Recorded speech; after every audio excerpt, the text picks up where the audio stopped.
All right, I'm going to go ahead and call this work session on NLC's Climate Resilience Report to order. Let's go ahead and start with introductions. Christopher Constant, Felix Rivera, P. Peterson, Austin Quinn Davidson, Cameron Perez-Verdia. All right. So I'll go ahead and turn it over to you to get started, Ms. Quinn Great, Davidson. thank you. So, when was it? Mid-September, Shayna in the mayor's office applied for a grant a while ago. And then in mid-September there was a workshop, I guess we would call it, that NLC invited us to as part of the grant. So Shayna attended, and then the mayor was supposed to go but was unable to go, so I went in his place. And so we just wanted to talk a little bit about that workshop and about what we learned and just about what Anchorage is doing with resiliency in general. We were selected as one of 8, are they all mid-sized cities? Yeah, mid-sized cities. For a pretty cool grant to do some work around resiliency and connecting with different community members that we might not traditionally be talking with, particularly in light of disasters like the earthquake that we had. So I think Anna and Cooper are going to talk a little bit, introduce themselves and talk a little bit about the grant and maybe NLC and the program and how we play into that. And then Shayna's going to talk about our climate action plan and resiliency and how that ties into the workshop we did and maybe what's next. And then I can give some thoughts about just being there and what I learned as an elected official. Great. Before you start, just want to note for the record that we've been joined by Mr. Dunbar. All right. All right, go ahead. Should we use the mic, or how do you prefer to? I think we're a small enough group that we don't need mics for this one. Yeah. Well, And thank you guys can come up here too if Sure. you'd rather. It doesn't need to be. We can address whoever. Sit. Feedback. Oh, we can Yes. sit. Yeah, let's do that. this is the You can recording. sit in the middle for if you want. And then Chris Schutte, I'll just mention, so Shayna and I attended 2 things, the Resilient Cities Summit, which is an NLC workshop that they put together and invited the 8 cities to, and for each of those there was an elected official and a staff member who is working on resiliency and specifically climate change. And then Chris attended the ULI's national conference, and the day before that started there was a resilience summit that ULI held. It was their first time ever doing it. So Shane and I were able to attend both, and then Chris was there just in general learning about the Urban Land Institute, is ULI, for people who aren't familiar. But big national organization that deals with real estate and land use issues. So we were all sort of involved in one way, so that's why it was good too. And if you want to add anything to any point, Chris, feel free. Good job. Great. Well, thank you, first of all, for having us and for having a special work session on all the work that really you guys have been doing. My name is Cooper Martin.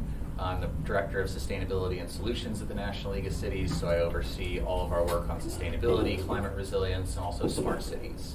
So we have a whole team, and obviously Anna is joining me here today, who's been the key point of contact for this work with the city and municipality of Anchorage. Our resilience leadership program, it's called Leadership and Community Resilience, has been a grant that's gone on this is the 3rd consecutive year. We've helped a total of 25 cities.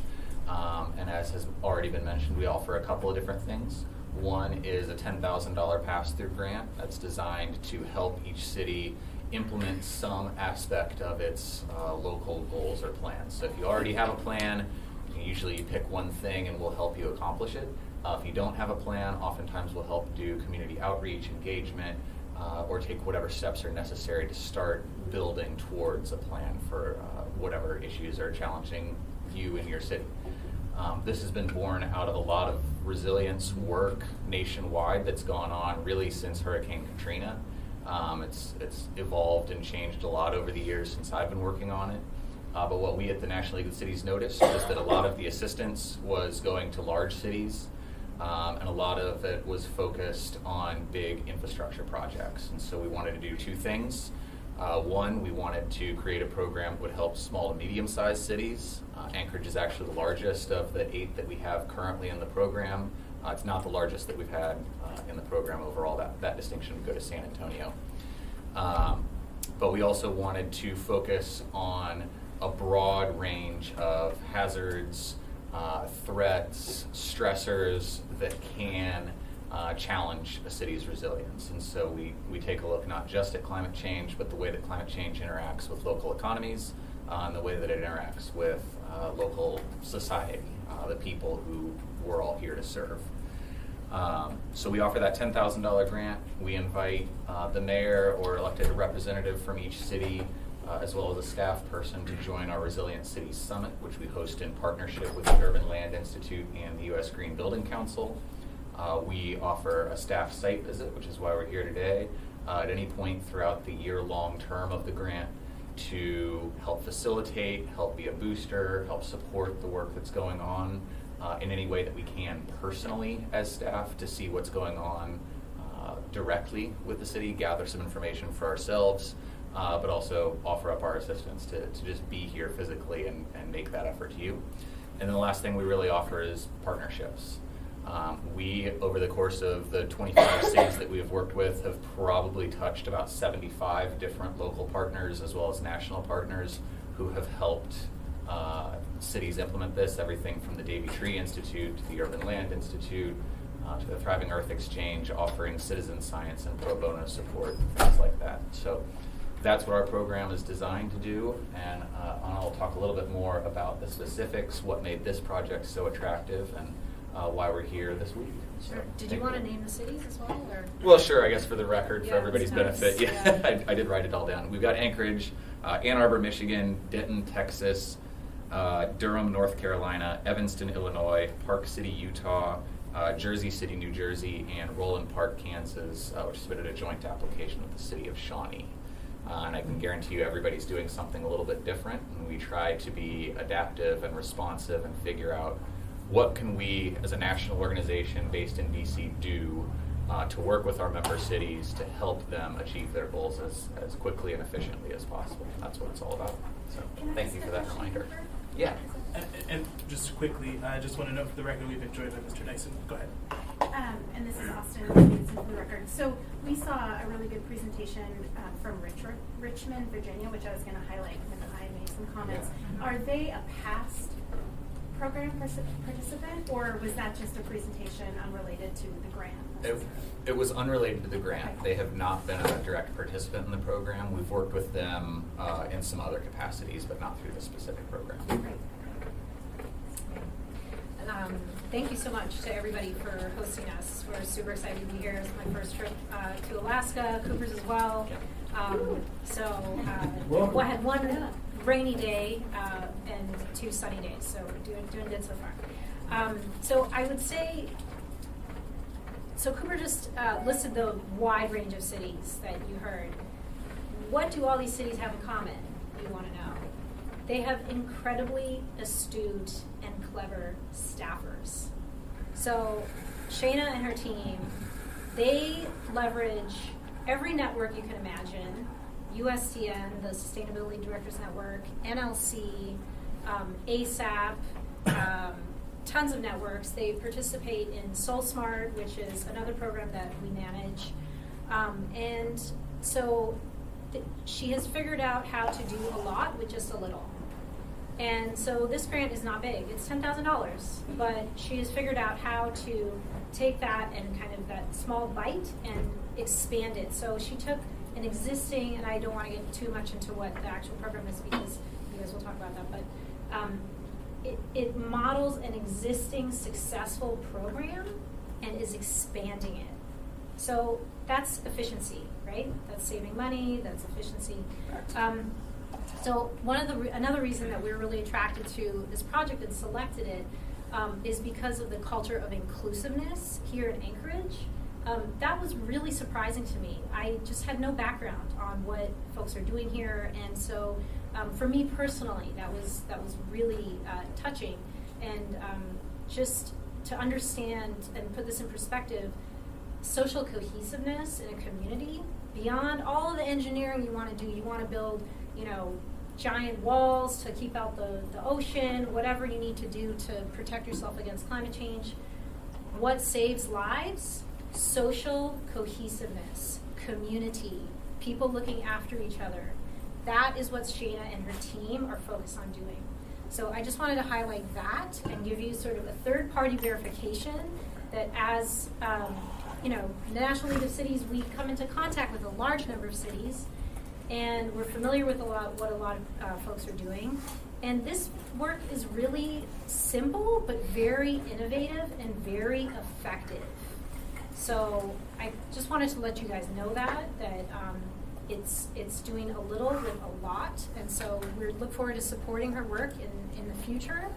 And yeah, that's my 2 cents on how pleased we are with working with the municipality of Anchorage. So. Thank you.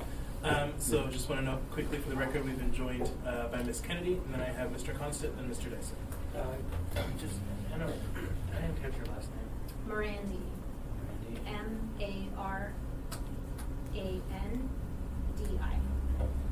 2 N's or 1? 2 N's. Right, where are you from? I grew up actually in Vancouver, BC. My parents are from Iran, and I lived most of my adult life in New York City, so it's complicated. So you're in DC. I'm now in DC, but I'm definitely a West Coaster too. So. Okay, and final, more substantive question. Is there anything relating to this project going on at this city summit? Is there an element within that? Do you mean the NLC City Summit? Yeah, the NLC San Chris and I Antonio. are both going. Okay. Oh, I see.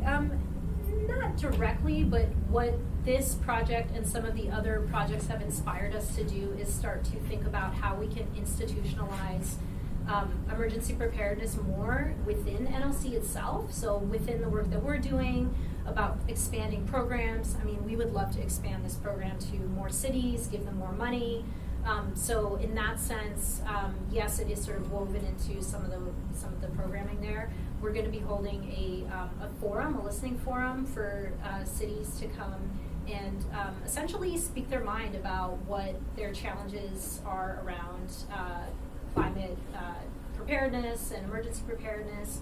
There are a number of smaller and medium-sized cities in this country that are really unprepared and are really in for a shock. And so we want to be there for them, and we want to first actually, before we put together more programs and advocacy, et cetera, we really want to hear directly from them to then kind of integrate that into everything we're going to do. So it's a listening forum. We'll be taking lots of questions and lots of kind of, you guys should come, definitely. I'll definitely be there. Yeah. Yeah, there's 2 workshops that this, not the Anchorage work specifically, but that this program is related to. That's one, and then we have another one, Breakthroughs in Sustainable Livable Communities, that's going to be sort of a speed dating style session with multiple speakers, multiple examples, and this program will be featured at that.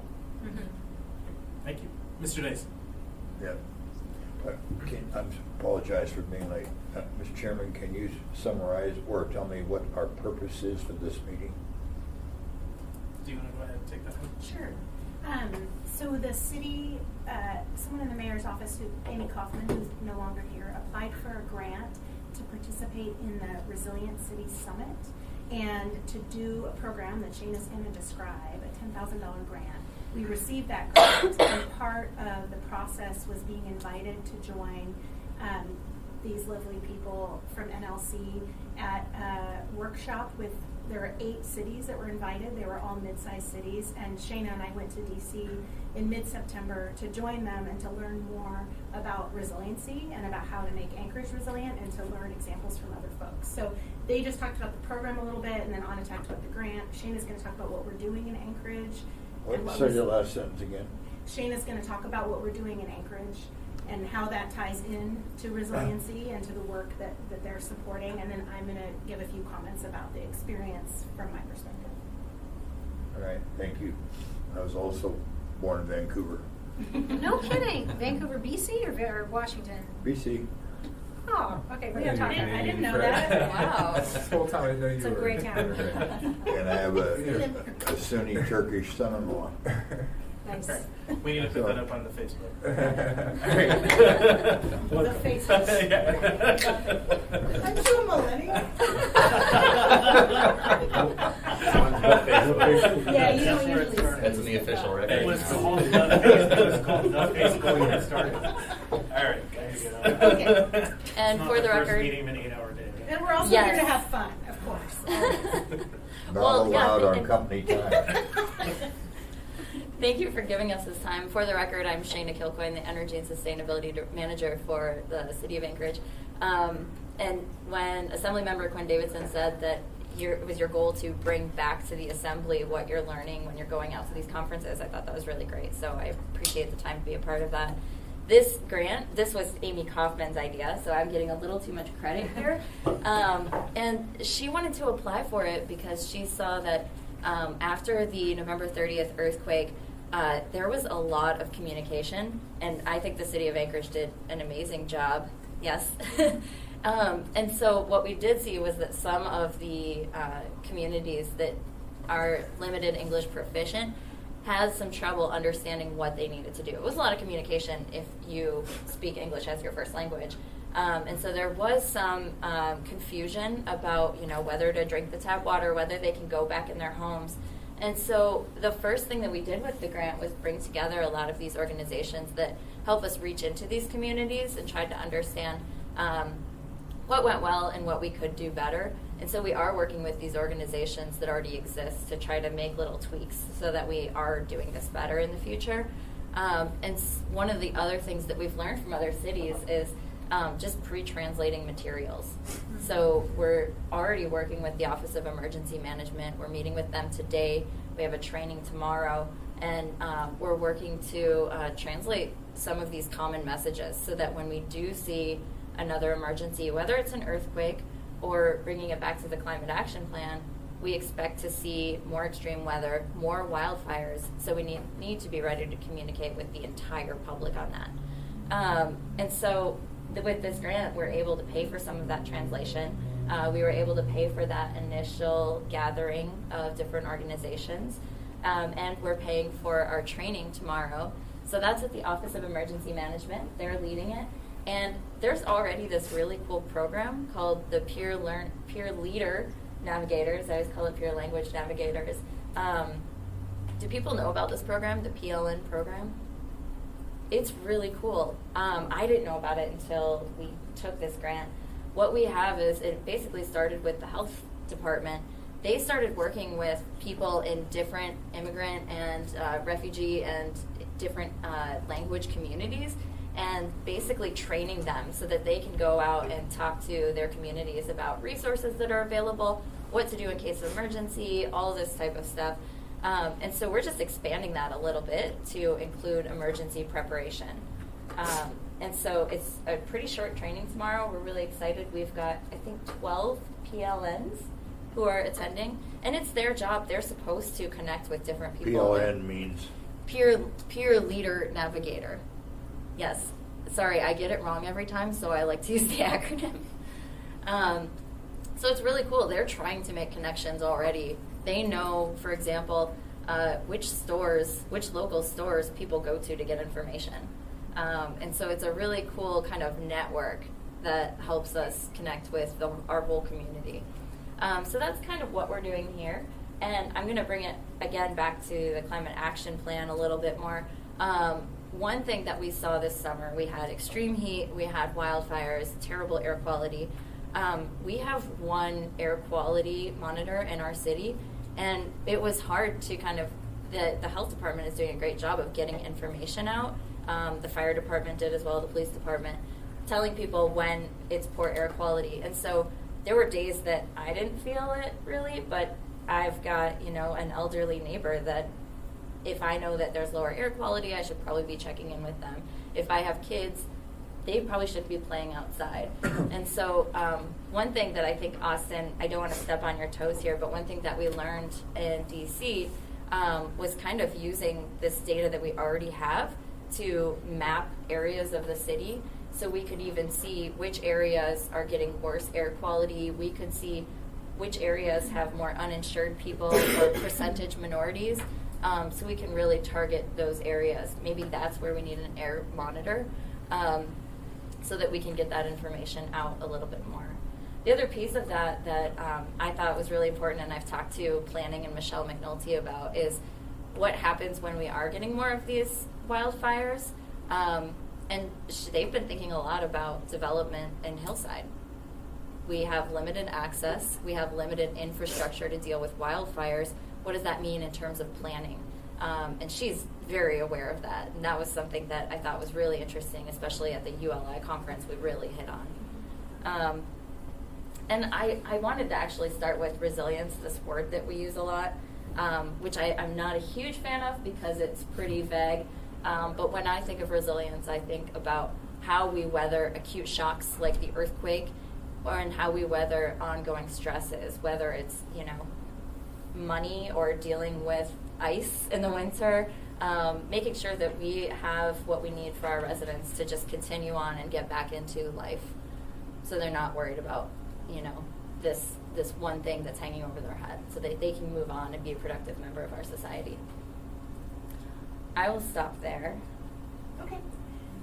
This is Austin Quinn-Davidson for the record. So that's a good segue into, so going there as an elected official, there are all these staffers who know so much about resiliency and about climate change, and then there's a bunch of us who are sort of working on that with 400 other things. And so for me, it was a really fun experience and good learning experience to just take the space of a whole day or two just to absorb information. And I found that a lot of folks who were there were throwing around this term resiliency, and I was sort of in the 101 camp. Like, what does that even mean? We use a lot of words. What does that mean to normal people? What does it mean to me? Like, how do we implement whatever that means? Can I ask you a question? Because Yeah. I'm still confused about that. I mean, So- I use the word resiliency in a lot of different. Are you talking about community resiliency? So I actually looked it up this morning because I'm going to just look up a definition, and it is pretty much just what Shayna said.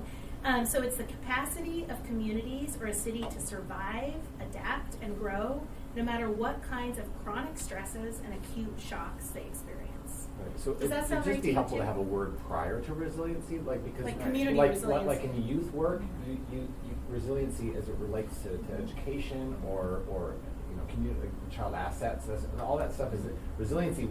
So that's what I'm saying. Yeah. Is when every time you use it, I'm having to go, oh, we're talking about communities and climate change, and we're talking about it. So anyway, just We might be get helpful so to have a used word. to Yeah. saying resilience, because in our context, it's climate resilience Right. and community resilience, Yeah. which kind of. So.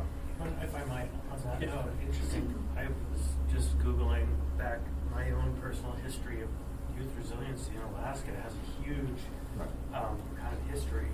There was a movement for almost 25 years to work on protective factors and risk factors to help our youth become resilient. And so it's an interesting linguistic challenge to face here with the work going forward, because it might mean very different things here in this community. In the military, it's mostly about trying to convince soldiers not to kill themselves.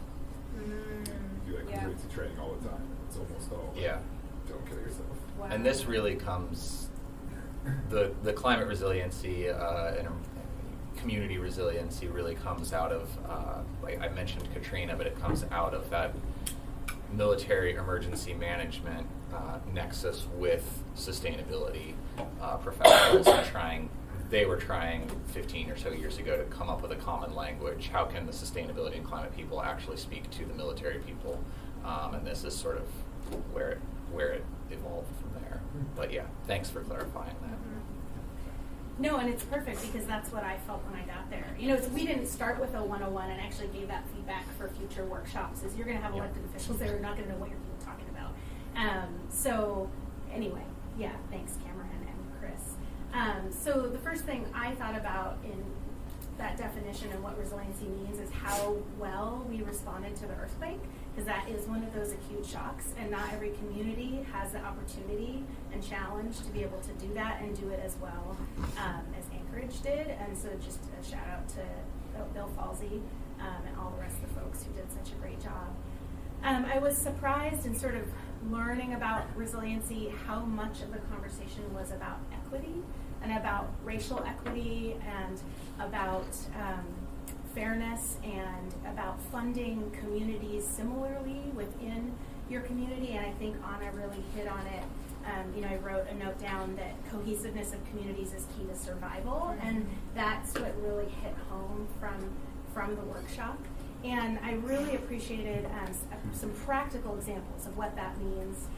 One presentation we saw was from a panel, but particularly a woman who presented from Richmond, Virginia. And she talked about how they're using mapping, using GIS to, we can predict, and the climate change predictions over the past 40 years have been correct. Like, they've played out, so we can trust a lot of those predictions, assuming they're using the same standards and processes, which I think they are. And so what they're doing is they're looking at heat mapping. So the lower 48, we're a little less worried about it, but heat and flooding, we have other problems, but are getting so hot that people can't live. You know, or people that have heart conditions are having heart attacks, or people who have lung problems are, I mean, me, with the smoke this summer, I had bronchitis during it, and I literally couldn't go outside. And so what they did in Richmond is they mapped all of the areas that, and you guys can chime into it as you want to, where heat was expected to go up. And then they overlaid all of some racial statistics and also, I believe, poverty statistics. Mm-hmm. And then looked at, you know, when we're planting trees, or we're greening our city, or we're doing all these positive things, where are we doing that? And probably not a surprise to a lot of us, they're doing it in the wealthier parts of the city. And so it's not really in the areas where you're having the biggest health risk, which of course tend to correspond to the areas of low income folks. So just a lot of issues of like, we're going to pay for that one way or another. People are going to hospitals, and there's health issues. So how do we plan in our cities and use these data we have to be most effective and to make sure that our communities are protected equally and therefore can be more cohesive? So I just found that really, really cool, and I think Shane and I will keep talking about ways that we can implement tools like that. Did you guys want to add anything to that, or is that? I think you nailed it. There was another part, I would say, an interesting part of that project was that the city spent very little money to do this because they partnered with the local science museum, and then they got volunteers. So it was like this huge citizen campaign. People were riding around on their bikes with heat temperature, I don't know what they're called, but little like temperature monitors. And so as they would go through each of these city streets, it was like 98 degrees, 97, 90. You could see where exactly was hotter, because areas that are paved over, that are black, dark, very little trees, those are hottest. And they retain the heat, so at night when it's like 11 at night, it's still 95 degrees because that heat is just coming up. So that was a really cool part of that project, was that it involved the entire community. It was all these partners, and I think it cost around $10,000. And other cities across the country are now modeling it. And the thing that we learned from the workshop as well is that NOAA provides funding to do that kind of mapping. So we could even consider looking into that and maybe not even have to spend much money. Another thing I learned, which, you know, Shayna gets the most excited when you talk about retrofitting buildings. So everyone has their thing. That's her thing. But actually 40% of emissions that lead to climate change are related to construction. So I didn't realize that. And there are a lot of, you know, we often think of cars, but there are a lot of opportunities in how we build and design our city to reduce our impacts on climate change. So I just thought that was kind of interesting. Let's see. One thing too, when we talked about engaging communities and, you know, getting out with the PLNs or in other ways to connect with folks who you don't always hear from, someone reminded us that, you know, we often hire consultants who go around and have these community meetings, and the consultants are paid a bunch of money, and they're typically sort of privileged folks and from educated backgrounds, and then you ask all the community members to come volunteer their time to give the information that the consultant gathers, and that paradigm itself is sort of, oh, these educated, often white, wealthy folks who are collecting information, their time is valuable enough that we pay them. But we're not going to pay the folks, the community members, to take the time out from raising their kids or from working their 2 jobs to attend. And so one woman made the point, if you really want community buy-in, pay people to participate in the process. And I just thought that was a really good point and something that I took for granted a lot of the time. If I might. Yeah. Just the one thing that continues to come up, and Ms. Altel has done a good job at this, is there are barriers for even basic things like having childcare available when you're doing all these meetings. Since there isn't that opportunity, a very huge demographic of people are excluded. And we do have a duty to figure out ways to open the door for those folks. Yeah, thank you. I actually have a question for Mr. Dyson. Yeah, actually a comment. a bit of training I got in the military would have been a different definition of resilience. I've been in a lot of emergencies. A huge issue is the people that keep their head together and not panic and keep thinking. In the engineering world, resilience is like the word toughness, means the ability to be stressed or deformed without rupturing. And we did very well. The thing that's unique about us is our logistics line. We're good for fuel, lots of things like that. We'd have probably less than 2 weeks of groceries and medicine and all those kind of things, and it's all dependent upon shipping. Mr. Constant and this administration are really working at making our port less vulnerable to all kinds of things, but particularly earthquakes and so on and so forth. So, and there aren't enough trucks in North America to supply what we need for groceries. There's not enough 747s flying, to get the stuff to us. So we've got a unique vulnerability just because of where we're at geographically and so on. Well, Mr. Chairman. Yeah, go ahead, Mr. Peterson. Thank you. Along those same lines, and you may not be aware of this, but we're the most food-dependent state in the nation. 95% of the food that's consumed here is brought in. And so if the port goes down because of an earthquake, we're in a world of hurt, and not just us, but most of the rest of the rail belt as well. And the moose population would go to zero in about 2 weeks. Well, they're actually doing a tour of the port right after this. Anna loves ports, so she was very excited about this. She's been talking about it for months. And to both of those points, I think that's an incredibly astute, common thing that we talk about, right? I would add that we're also very dependent on a couple of sources of natural gas for electricity and heat. And had that earthquake been a little bit bigger, we could have lost our pipelines. We don't have sources here in Anchorage, really. So we don't have redundancy, or I would say energy resiliency here in Anchorage. Thank you. Mr. Constant. Just riffing on the topic of the port a little bit. I had an intern this summer who was great, young guy, very idealistic, and he questioned if 40% is the number of climate problems come from construction. Why are we rebuilding a cement terminal? Because cement is the biggest offender, right? And that raises kind of a challenge in figuring out a path forward and working with climate resiliency. And that's kind of the tension between the demands of culture and living at the same time idealistic futures and bending the curve towards a sustainable or resilient future. And I think with this one young person, after lots of conversation, he understood the practical demand. But I think that's an area that we have to work on, that line between idealism and pragmatism. Not really a question, but maybe there is one hiding in there. I agree, and I would say that that's kind of why I start on things that make us operate more efficient and save us money.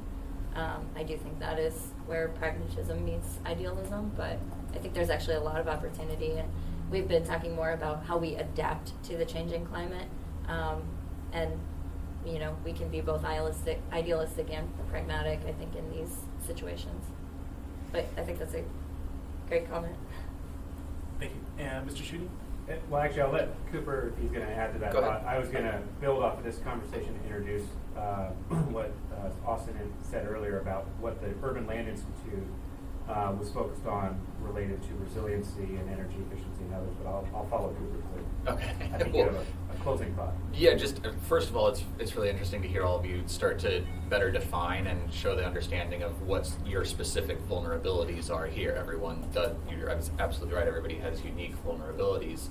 But I think that line, that threshold between pragmatism and idealism also looks different in different places. And what we're seeing right now in cities in California, for instance, is banning the construction of gas in new buildings. Like there will not be gas lines. Everything's going to be electrified in new construction right now, because building new apartment buildings with natural gas heat or natural gas cooking continues that path dependency, and in earthquake zones where natural gas is an incredible danger, they've decided that they don't need it. So it's interesting how those, maybe the concrete terminal isn't the opportunity here, maybe something like that is. What obviously we've been focusing on is specifically the language barriers and that cohesion of community with this particular project. So does resiliency mean we have to cook on electric stovetop? That's the worst thing I've heard yet. You should try some of the new technology. It's much better than it used to be. As someone who cooks on gas themselves, I understand. Just want to note for the record, we've been joined by Ms. LaFrance, and then Mr. Dyson, and then I'll turn to you, Mr. Shooter. Yeah, respectfully, sorry, I was going to use a rude term. Using electricity for heating is amongst the most inefficient use of electricity there is. It's great for motors and lights, but using electricity for heat is inordinately less efficient. And the electricity got to be generated somewhere, you know, and running up the generating capacity and the distribution, you know, to do that seems really, really ill-informed, you know. Other people might be in a different situation, but I can't imagine from the physics that works. What are you guys thinking about?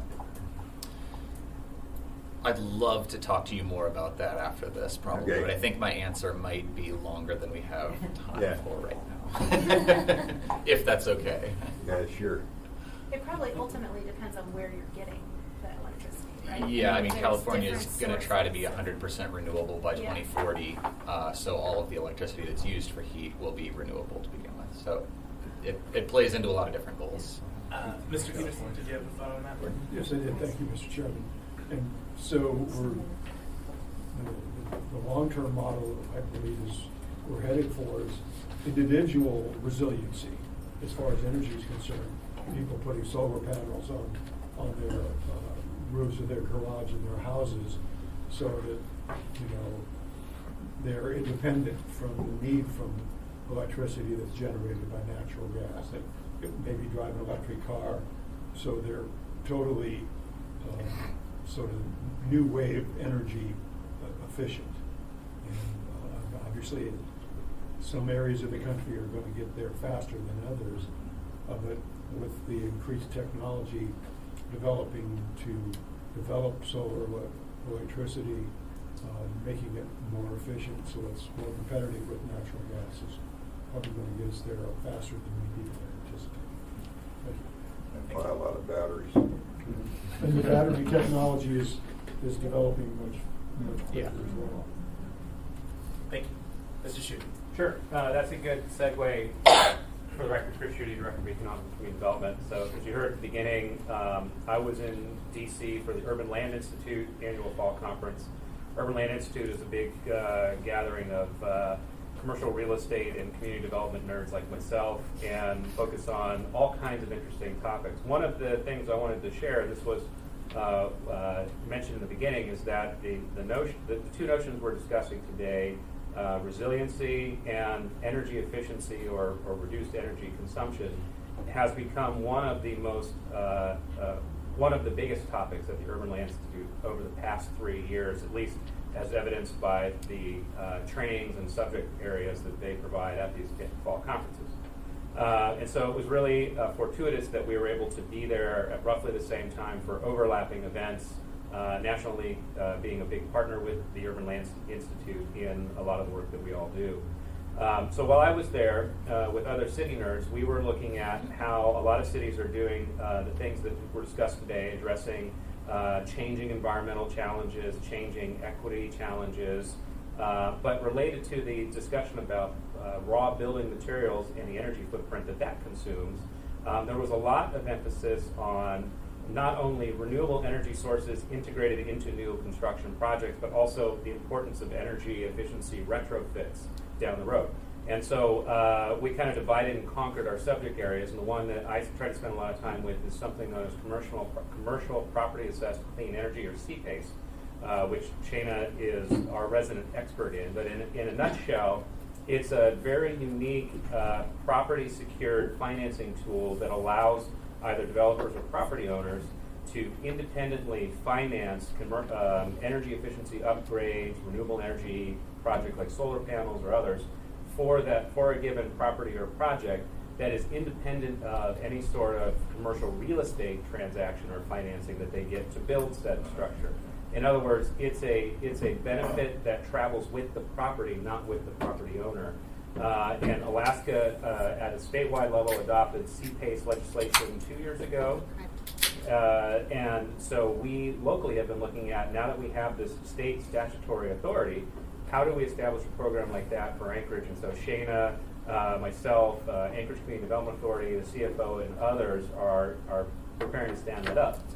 One of the things that was most revealing to me at the Urban Land Institute, and actually very encouraging, is how prevalent CPACE financing has become in the standard capital stack or financing stack for any given project across the country, number one. And number two, how comfortable and supportive of that traditional lenders are, banks and others, compared to other programs that are out there, such as the New Market Tax Credit Program and others that do provide some benefit, but also come with a lot of heavy lifting when it comes to reporting, et cetera.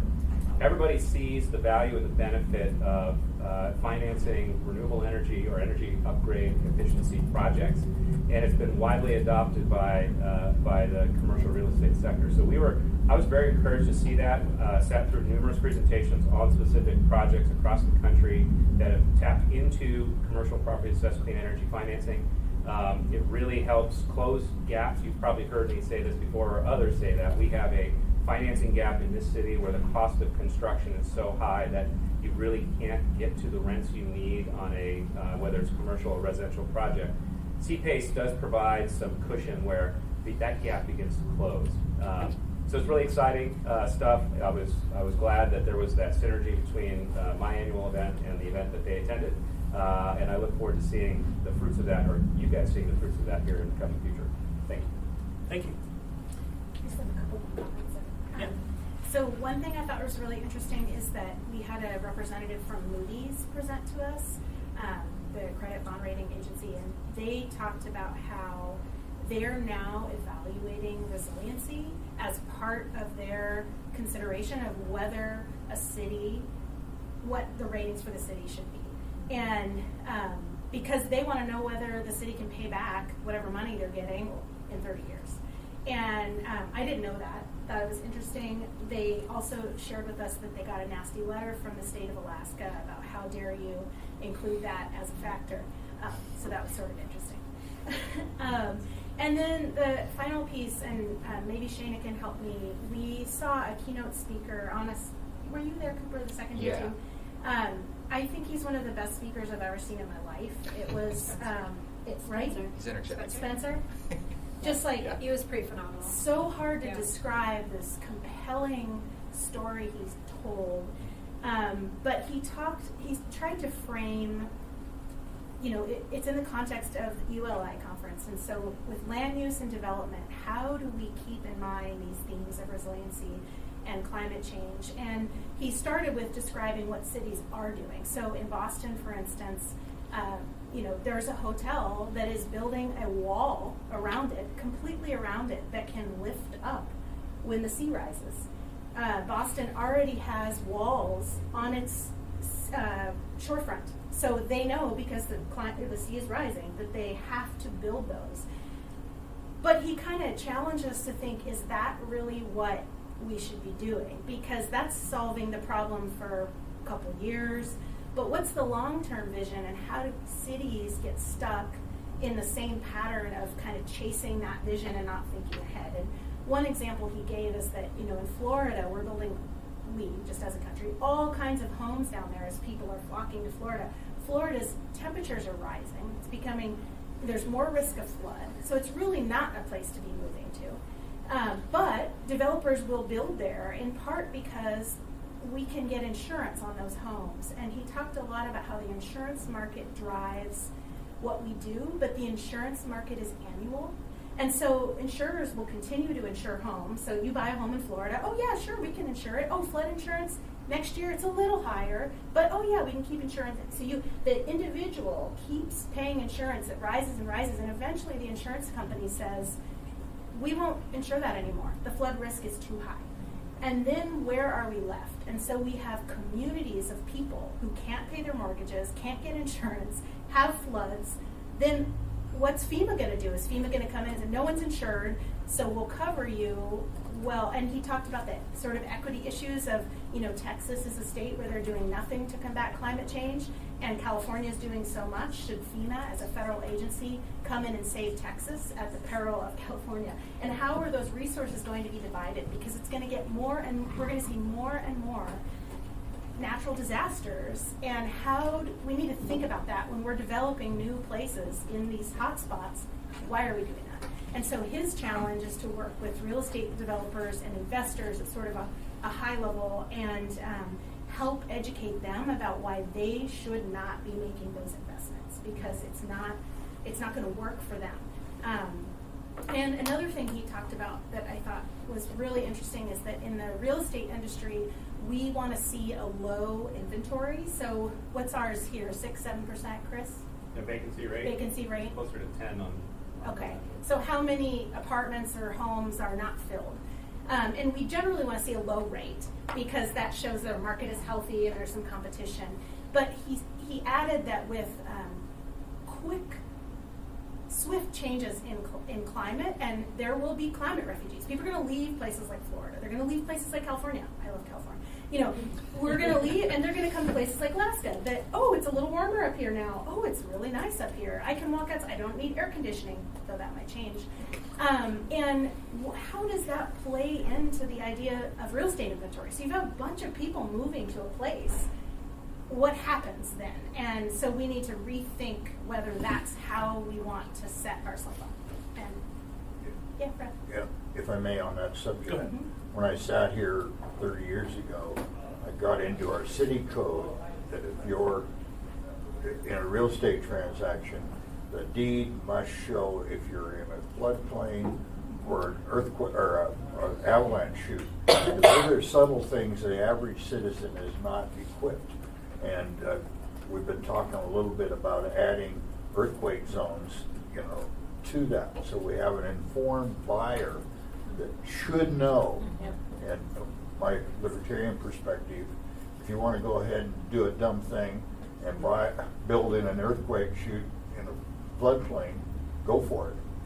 But that knowledge being out there to the investor is at least a part of that solution. Yep, absolutely.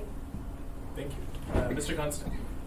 Yeah, that little neighborhood they cut over there at Fairview, their hard work creating their neighborhood plan and creating a tax abatement project has long been host to a conversation that says that property between Gamble and Ingra and even a little bit to the east would be, and we have been working with planning to create the zoning that makes this possible, to put in a 6-story neighborhood there that would be a very high density neighborhood because the neighborhood anticipates the climate shifts that are happening. Much of rural Alaska is going to end up in Anchorage.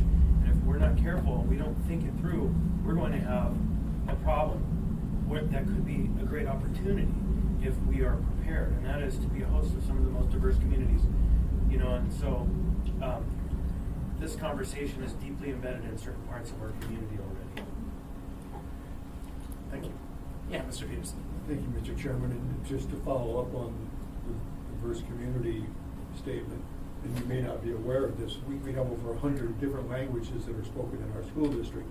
And when many people who are coming here for the first time hear that, they're totally blown away and amazed that wasn't anything that they had anticipated that they would hear that was, part of Alaska.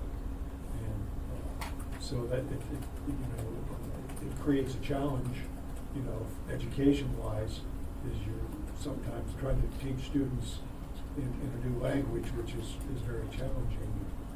And so that's just information that I wanted to make sure you were aware of. Thank you. Thank you, Mr. Peterson. All right, any other comments? I guess I'll just say that I asked Felix for half an hour, thinking that would be enough, and we've used almost the whole hour, so I appreciate all my colleagues engaging and you guys being here and Shana talking about the good work we're doing. And we appreciate the whole project and doing you all's help. Thank you for making this. Yeah, we're so grateful that I think Anchorage to us is really a model that we can use for other cities. So even within Alaska, we were talking about that earlier, but nationally, I mean, I don't know if you guys are aware of this, but Anchorage is really at the vanguard of climate resilience because of Shane and her team and because of you guys. So I really applaud you for all the hard work you're doing, and your staff are amazing. So please keep it up. And we're on the frontier of climate change, so we have to prepare for it, or some people could be blindsided. Yep. All right. Well, thank you so Thank much. you. Thank you. Thank you for your time. Thank you.